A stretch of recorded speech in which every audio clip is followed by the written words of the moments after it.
She spent 30 years saying nothing. Not a word to the press, not a single interview, not one public statement that gave the world what it had been demanding since the night everything fell apart. Sydney Brooks Simpson built her entire adult life around the art of disappearing. And for a long time, she succeeded. But silence, it turns out, has its own language. And in 2024, when her father finally died, Sydney spoke louder than she ever had before. Not with words, but with documents, disclaimers, and decisions that told the world everything it needed to know.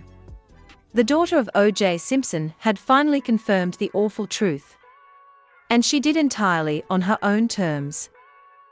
To understand what Sydney's actions in 2024 truly meant, you have to go back to where it all began.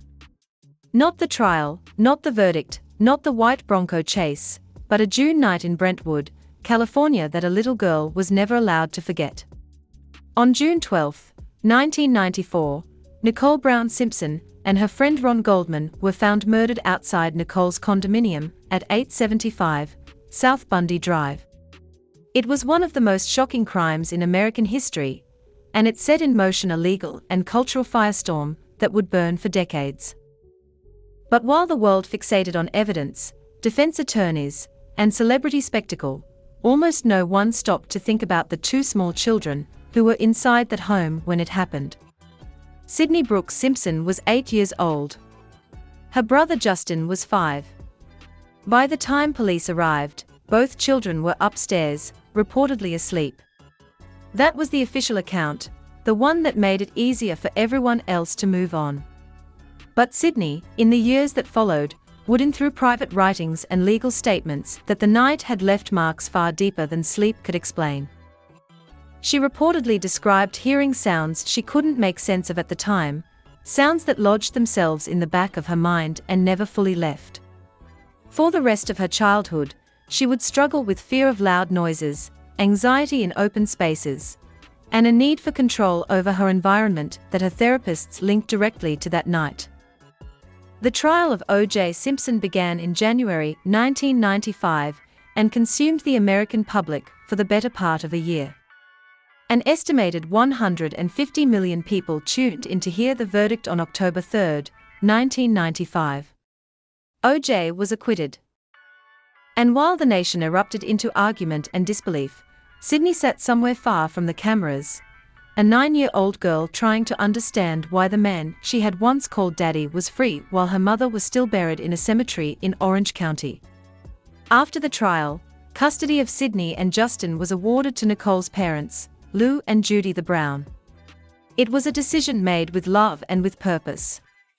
The Browns understood, perhaps better than anyone, what the children were carrying. They moved the family away from the Brentwood estate, away from the reporters, away from the replays and the retrospectives that seemed to run on television every few months without anyone asking whether the children might be watching. The Browns created a quiet life. They kept Sydney and Justin out of the press entirely. No photographs, no interviews, no school events where cameras might find them. In many ways, the Brown family did what protective families do. They built a wall. But walls can only block so much. Inside that wall, Sydney was still a child trying to make sense of an impossible situation. According to those close to the family, she rarely spoke about her mother and refused to speak about her father at all. When she did reference Nicole, she spoke about her smile. When asked about O.J., she said nothing. That silence, according to those who worked with the children during those years, was not indifference. It was protection. A child's only available armor. By 2000, the family had relocated to Florida, seeking the anonymity that California had never been able to offer them. Sydney enrolled in school in the Miami area, eventually attending Gulliver Preparatory School, where she kept a deliberately low profile. Her family reportedly asked school administrators to limit any public identification of her, including yearbook photos. She wasn't hiding out of shame. She was surviving. In 2004, Sydney enrolled at Boston University, where she studied sociology, with a concentration in criminology. It was a choice that spoke volumes without saying anything directly. She was drawn to the study of how violence reshapes families, how trauma travels through generations, how the children left behind by catastrophic crime learn or fail to rebuild. Her academic work was described by professors as meticulous and empathetic. She didn't reference her own experience directly in her research, but those who read her thesis later observed that every question she asked could have been turned inward. College gave her the first genuine taste of anonymity she had ever experienced. She made a handful of close friends, maintained strict personal boundaries, and refused any invitation that might draw attention to her last name. She graduated in 2008 and moved to Atlanta, where she worked for a non-profit organization focused on children affected by domestic violence. For over a year, she served as a case coordinator, quietly helping families whose circumstances echoed her own in ways she never disclosed to them.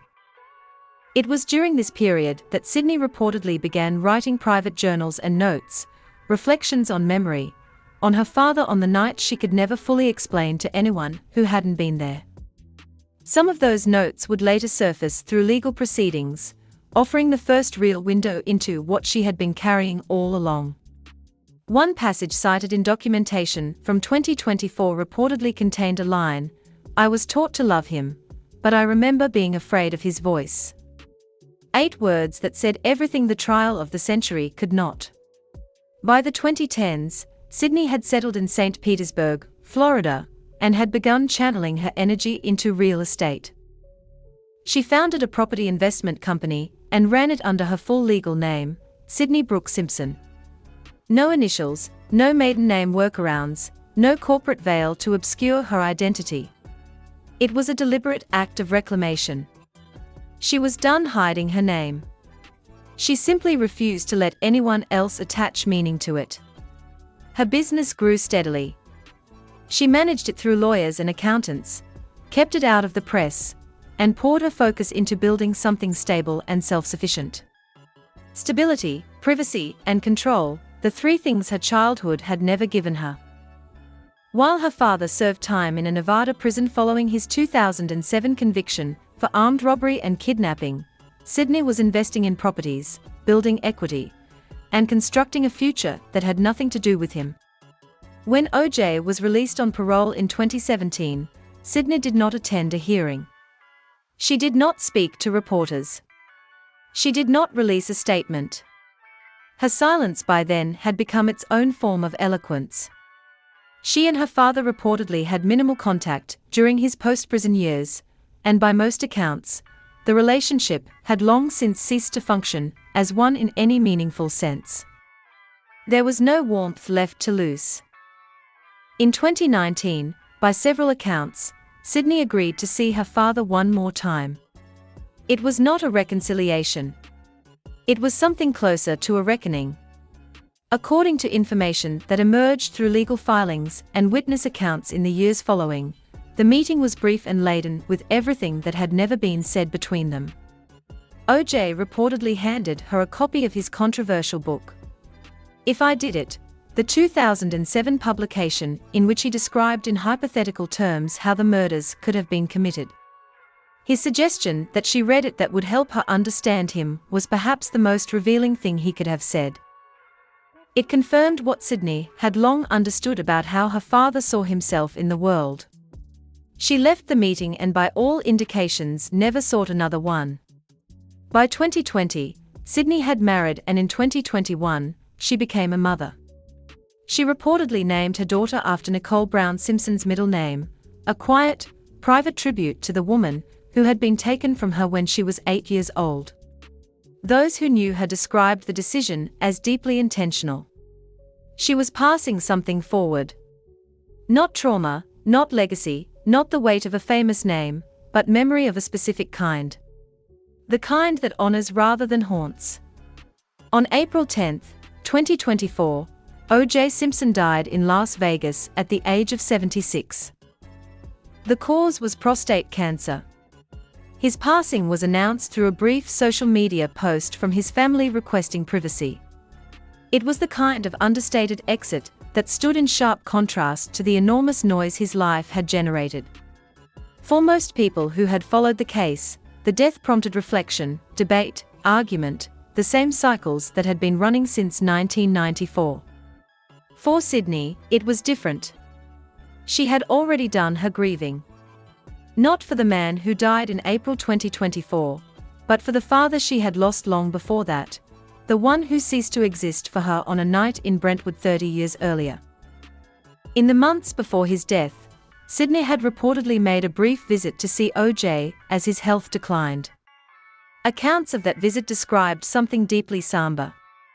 She did not go to offer forgiveness. She did not go to reconcile. According to those with knowledge of the encounter, she told him simply that she remembered that after everything, the trial, the acquittal, the book, the years of silence, she still remembered what she knew. OJ reportedly wept, but said nothing in return. Sydney left the room and that was the end. What happened after OJ's death was in its own way more powerful than anything that had happened in a courtroom 3 decades earlier. Sydney did not attend the funeral. She was not listed as next of kin on official documents. And in a legal filing submitted to Clark County authorities, she formally disclaimed any and all rights to her father's estate. "I disclaim all rights to any portion of the estate, whether directly or indirectly, of O.J. Simpson." The language was precise, legal, final. She had signed the document months before he died. This was not an emotional reaction. It was a premeditated act of severance. In a statement released through her legal representatives in May 2024, Sydney included 6 short paragraphs addressing for the first time in any public forum what her life had meant and what she chose to carry forward. The final paragraph read, "I retain the right to choose what memory will survive in my life. I choose to keep my mother." Those words circulated widely in a case that had produced millions of words of analysis, testimony, commentary, and debate. A single sentence from the woman, who had been an 8-year-old girl, at the center of it all cut through everything else. She wasn't speaking to the jury, or to the press, or to history. She was speaking to herself. And in doing so, she said what 30 years of verdicts and appeals and retrospectives never could. She also reportedly included a private addendum to the estate documents that read, "I cannot accept anything that has my mother's blood on it. Whether it is legal or not is morally wrong." It was not the statement of someone who had been convinced by lawyers or swayed by public opinion. It was the statement of someone who had been 8 years old in that house and who had spent the next 30 years living with what she knew. Sydney Brooke Simpson's story does not end with revelation or redemption in the dramatic sense. It ends quietly, which is precisely the point. She continues to run her real estate business in Florida. She raises her daughter. She funds charitable programs for domestic violence survivors and orphan children anonymously without press releases or acknowledgement. She has not given interviews. She has not written a memoir. She has not appeared on a documentary. Every invitation of that kind has been declined with the same consistent message. She will not be participating. But what she confirmed in 2024 through her legal filings, her disclaimers, her carefully worded statements, and her absolute refusal to accept a single dollar of her father's legacy was the truth that the trial of the century failed to deliver. Not because the evidence wasn't there, but because the system produced its verdict and moved on. Sydney never moved on. She simply moved forward, carrying what she knew, building a life around protecting her daughter from the weight that had defined her own childhood. She chose her mother. She chose silence over spectacle, integrity over inheritance, and peace over proximity to a man she had reason to fear. In the end, the most powerful testimony in the O.J. Simpson case came not from the courtroom, not from expert witnesses, not from lawyers and expensive suits, but from a woman who said almost nothing and meant every word of